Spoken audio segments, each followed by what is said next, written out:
and the city of Oakhaven knew one name above all others, and they spoke it in whispers: Silas Vane. To the public, he was a billionaire real estate mogul. To the streets, and he was the ghost boss, a man who ruled the city's underworld with an iron fist and a heart made of cold, unyielding stone. Silas didn't believe in coincidences, and he certainly didn't believe in mercy.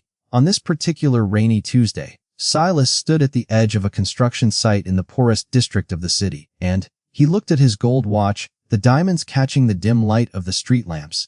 In exactly 10 minutes, the bulldozers were scheduled to level a block of ancient and crumbling tenements to make way for a new luxury casino. Silas didn't care that families had lived there for generations. To him, they were just red ink on a balance sheet. And, clear them out? Silas barked to his lead enforcer, a man built like a brick wall.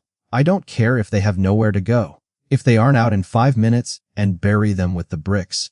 The enforcer nodded, signaling the heavy machinery to roar to life. The ground began to shake, and the few remaining residents fled in terror, and clutching whatever belongings they could carry. But amidst the chaos, one figure didn't run. A small girl, no older than 6, and stood directly in the path of the lead bulldozer. Her yellow raincoat was torn, and her boots were caked in mud. She wasn't screaming, she wasn't crying, and she just stood there, holding a small, weathered wooden box against her chest as if it were made of solid gold. Silas hissed in annoyance, and, "Move the brat before the press gets a photo."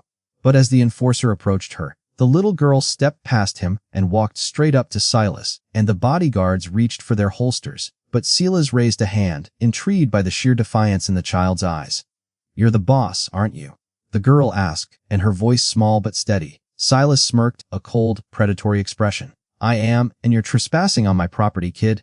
Where are your parents?" "And my mama is in heaven," she whispered. "And my nana is inside that house. She's too sick to walk, and she told me to give you this." And she reached into her wooden box and pulled out a single, crumpled $5 bill. It was old, stained with grease, and held together by a piece of Scotch tape. "And Nana says this is all we have left," the girl said, holding the money out to the man who controlled billions.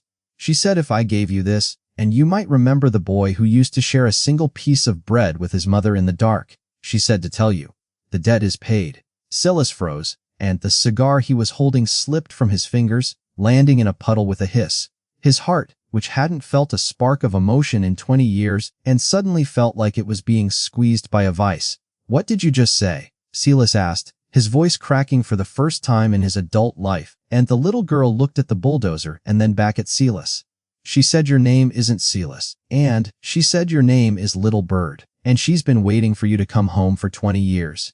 Silas felt the world around him tilt, and Little Bird was the secret nickname his mother gave him before she vanished from his life, the mother he thought had abandoned him for a richer man. And he looked at the crumbling building, the very one he was about to destroy, and realized with a sickening horror that the woman he had hated for 2 decades was currently lying inside it, waiting for his machines to crush her. And, "Stop!" Silas screamed, his voice echoing over the roar of the engines. "Stop the machines! Nobody touches that building. If a single brick falls, and I'll have all your heads." He didn't wait for his men to react. Silas Vane, the most feared man in the city, began to run toward the ruins, and, his expensive leather shoes splashing through the filth, his heart screaming a name he hadn't dared to speak in a lifetime, and the heavy wooden door of the tenement groaned as Silas kicked it open. The air inside was thick with the smell of damp earth and medicine. This wasn't a home, and it was a tomb. Silas's heart hammered against his ribs like a trapped bird as he sprinted down the narrow, dimly lit hallway, and the memories he had buried under mountains of money and blood began to raffice. A sound of a soft lullaby, the warmth of a hand on his forehead during a fever, and the day it all ended in a storm of police sirens and broken promises. He reached the final room at the end of the hall.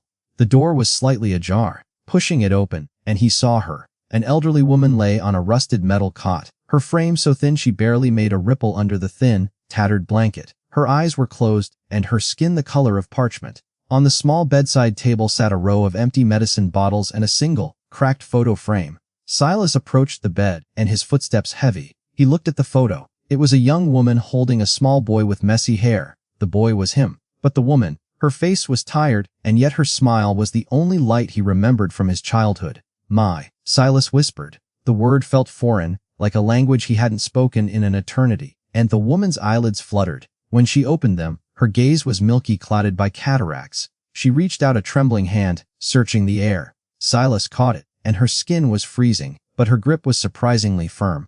"Little bird," she breathed, a faint smile touching her lips. "I knew the machines would bring you, and I knew if the world became loud enough, you would hear me." Silas fell to his knees, the cold floor soaking into his designer trousers. "Why, Ma? Why did you stay here? And I thought you left me. They told me you took the money from the rival gang and ran. They told me you traded me for a new life," and a single tear escaped the corner of her clouded eye. "I didn't run, Silas. I went to prison for you. The night your father's business went wrong and they were going to take you. They were going to make a child pay for a man's sins. I made a deal.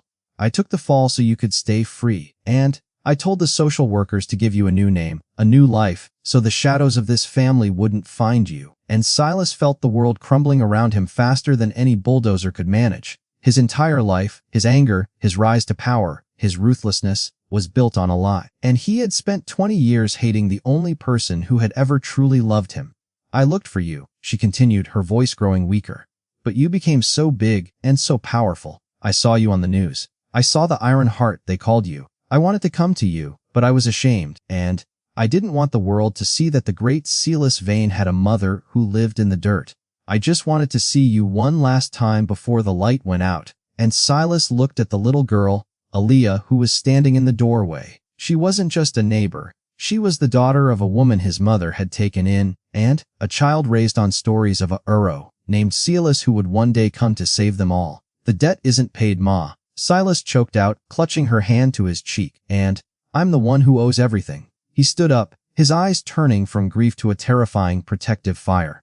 He turned to his men who were huddled at the door. "And get the best medical team in the country. Now, if she isn't in a private suit within the hour, I'll burn this entire district to the ground myself, and then find out who told me she ran. I want every man who lied to me brought to my feet by midnight."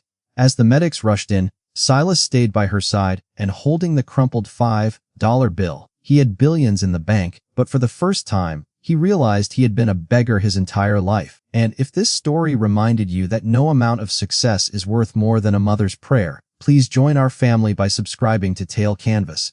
The sterile and white halls of the private hospital wing were silent, except for the heavy, rhythmic thud of Silas's boots as he paced the floor. Outside, the city was waking up, and oblivious to the fact that its most dangerous man was currently crumbling inside. Silas stood behind the glass of the ICU, and watching the woman he had spent half his life hating. She looked so small amidst the tangle of wires and humming machines, and every beep of the heart monitor felt like a hammer nail in his conscience. He had spent millions on cars, watches, and weapons, but he couldn't buy back the 20 years of cold nights his mother had spent in that damp basement, waiting for a son who had cursed her name. And a shadow moved at the end of the hallway. It was Marcus, Silas's oldest advisor and the man who had been his father's right hand. And Marcus approached with a look of feigned concern, his voice smooth like silk. "Silas, the board is panicking. You canceled the casino deal for this, and she's just a ghost from a past we buried long ago. Let the doctors handle it and come back to the real world." Silas didn't turn around, and his gaze remained fixed on his mother's pale face. "You told me she took $3 million from the Valenti family and disappeared, Marcus. And you told me she laughed when she handed me over to the foster system." Marcus hesitated, his eyes flickering toward the exit. "It was a chaotic time, Silas, and we all told you what we thought was true." In one swift motion, Silas turned and grabbed Marcus by the throat, pinning him against the cold marble wall. And the billionaire's eyes weren't filled with his usual icy calm, they were burning with a primal, terrifying rage. "I found the records, Marcus. I found the prison logs, and my mother didn't take a dime. You did. You took the money, you framed her, and you fed me lies for 2 decades so you could turn me into your personal weapon." And Marcus tried to speak, but Silas's grip tightened. The ghost boss wasn't just a businessman anymore, he was a son seeking justice. And he realized now that his entire empire was built on the sacrifice of a woman who had accepted a prison cell just to keep him out of the line of fire. He had been a king, but he had been ruled by the very traitors who had destroyed his family. Silas leaned in close, his voice a lethal whisper.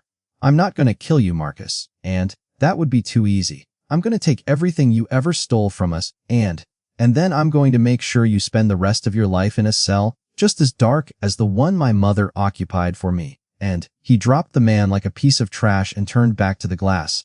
Just then, he saw a movement. His mother's hand twitched, and her eyes struggled to open. And she wasn't looking for the billionaire or the mafia boss. She was looking for her little bird. Silas felt a lump in his throat that no amount of power could swallow, and he realized that the war wasn't over. It was just beginning. But this time he wasn't fighting for territory or profit, and he was fighting for the woman who had sold her soul to save his. If you believe that a mother's silent sacrifice is the greatest love of all, and show your support by subscribing to Tail Canvas. Silas sat by his mother's bedside, and the heavy silence of the hospital room broken only by the steady rhythm of the heart monitor. He looked at his own hands, and the hands that had built a financial empire and broken anyone who stood in his way, and realized how empty they truly were. For the first time in his life, and his phone was silent, he had cut off the world, ignored the $1 million board meetings, and let his empire tremble. He didn't care, and nothing mattered except the frail woman whose breathing was finally becoming steady. As the sun began to set, casting long, orange shadows across the room, his mother, and Elena, slowly turned her head. Her eyes were still cloudy, but they seemed to find his face with an instinct that transcended sight. "Silas," she whispered, and her voice like dry silk. "You stayed." "I'm never leaving again, Ma," Silas replied, his voice thick with an emotion he had spent a lifetime suppressing. And he reached into his pocket and pulled out the crumpled $5 bill the little girl, Aliya, had given him. "I found out the truth. I know about the prison, and I know about Marcus. I know you didn't leave me." Elena reached out, her fingers trembling as they brushed his cheek. "I never wanted you to know, my son, and I wanted you to believe I was the villain so you wouldn't spend your life looking back at the shadows. I wanted you to look forward, to be someone great, and I thought if you hated me, you would be strong enough to survive without me." Silas felt a sharp pain in his chest and a realization of the staggering weight she had carried for him. She had accepted his hatred as a gift, wearing his resentment like armor to protect his future. And he leaned his forehead against her hand, a king surrendering to his queen. "You were the one who was strong, Ma. I was just a coward hiding behind money and guns, and I built a fortress to keep people out, but I ended up locking myself in a cage of my own making." But the peace of the moment was shattered when his lead security guard entered the room, his face pale. He leaned in and whispered to Silas, "Sir, Marcus has disappeared, and he didn't go alone. He's emptied the offshore accounts and contacted the Valenti family. They know where you are, and they know you've gone soft for the woman who betrayed them." Silas didn't flinch. He didn't even look away from his mother. The old Silas would have exploded in rage, but this Silas was different. He was focused. He gently kissed his mother's hand and stood up, adjusting his jacket with a cold, surgical precision. And the ghost boss was back, but this time, he wasn't fighting for power. He was fighting for the only thing that made his life worth living, and locked down the hospital. Silas ordered, his voice echoing with a terrifying authority. "I want a wall of men on every floor, and if Marcus thinks he can use my mother to get to me, he's about to find out why I'm the one they fear in the dark. Tell the Valentis that if they want a war, I'll bring the sun down on their heads." He looked back at Elena one last time. She was smiling, not because she was safe, but because she finally saw the man she knew her son could be, a man who protected what he loved, not out of greed, but out of honor. Silas stepped out into the hallway, and the shadows of his past finally catching up to him. But for the first time in 20 years, he wasn't running, he was waiting. And if you believe that a mother's love can turn even the coldest heart into a shield of honor, let us know by subscribing to Tail Canvas.